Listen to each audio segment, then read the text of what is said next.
बाहेळा येथील प्रभाकर बांगर आणि त्यांचं कुटुंब ज्यांची वैद्यकिनीच्या टोल नाक्यावरती शेती आहे, त्या ठिकाणी हा राहुल शिंदे आणि अशोक शिंदे हे तो टोल नाका चालवतात. राहुल शिंदे आणि अशोक शिंदे हे 14 वर्षाची जन्मठेप भोगून आलेले आरोपी आहेत. या आरोपींना त्या स्थानिकच्या आमदाराचा वरद असतंय अशी लोकांमध्ये चर्चा आहे. आणि टोल नाक्यावरती हे सतत येणाऱ्या जाणाऱ्या लोकांना मारहाण करत असतात. गाड्या अडवून मारहाण करणं, लोकांना बेदम मारणं हा त्यांचा नेहमीचा उद्योग आहे. आणि प्रभाकर बांगर आणि त्यांच्या कुटुंबाची त्या ठिकाणी शेती आहे. काल ते एका वाहन चालकाला मारत असताना त्यांचा एक मुलगा त्या ठिकाणी गेला, म्हणून अत्यंत जबर मारहाण त्या कुटुंबाला केली आहे. महिलांना सुद्धा मारहाण केली आहे. महिलांची छेडछाड झाल्याबाबत सुद्धा त्या कुटुंबाची तक्रार आहे. आणि एवढी मारहाण केल्यानंतर सुद्धा पाटोदा पोलीस स्टेशन याच्यामध्ये गांभीर्याने दखल घेत नव्हतं. म्हणून बाहेळा आणि पंचक्रोशीतील सर्व समाज बांधव SP साहेबांची आज भेट घेतली. SP साहेबांनी निर्देश दिलेत की ज्या शब्दामध्ये पीडित कुटुंब तक्रार देईल त्या शब्दामध्ये तक्रार नोंदवून घेतली जाईल आणि आरोपीवर तात्काळ अटकेची कारवाई होईल. आज बीड जिल्ह्यामध्ये अत्यंत वाईट परिस्थिती आहे. कुठल्याही भांडणामध्ये एखाद्या महिलेला पुरुषाला मारताना तो मरेल की जगेल याचा विचार केला जात नाही. कायदा आणि सुव्यवस्थेची परिस्थिती बीड जिल्ह्यात निर्माण झाली आहे.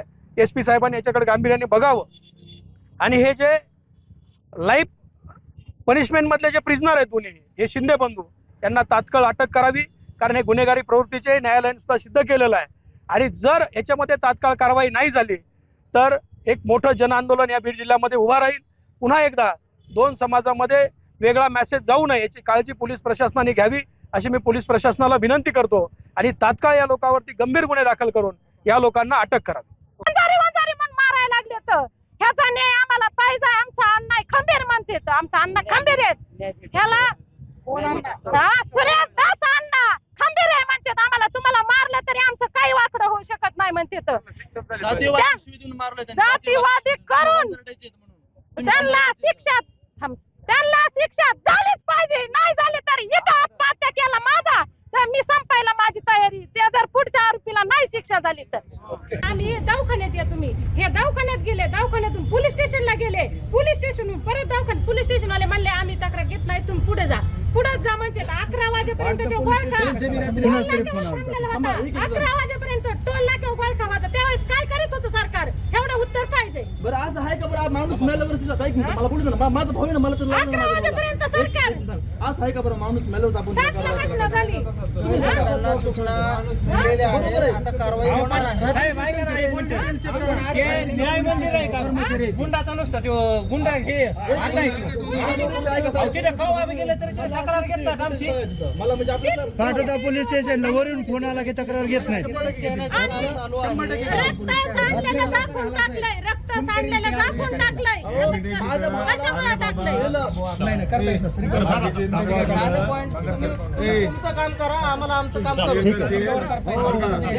महादेव रामराव राग, माझी बहीण, माझे दाजी वगैरे भाडाचे रहिवासी, त्यांचं हॉटेल आहे टोल नाक्यावर. आता तिचं उद्घाटन होणार आहे 1 तारखेला.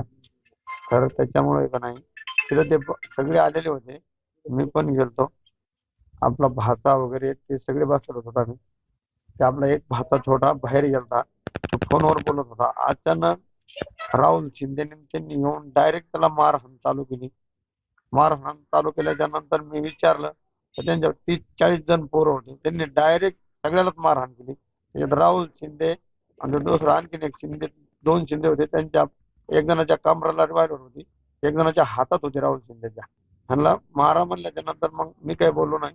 मग त्यांनी डायरेक्ट मला, माझ्या बहिणीला त्यांनी डोक्याला केसला वगैरे धरून डायरेक्ट मारा चालू केली. आणि 3दा म्हणले वांदरडे येतात. आणि ते मी अलीकडला गेलो, माझा बारका भाऊ त्याला बोलला, अरे म्हणला तू कुणाच्या जेव्हा एवढ्या मुळे मारतो, काही गरज आहे का तुला हॉटेल बंद पाडतो? तो म्हणला तुला काय करायची ते कर, मी दत्ता कार्यकर्ता आहे असं डायरेक्ट बोलला तो. आणि त्यांनी 2-3 वेळेस फोन लावून मी धमकी दिली, बाबा हॉटेल चालू करू नका, मी तुम्हाला तर शिव मारणार म्हणून डायरेक्ट.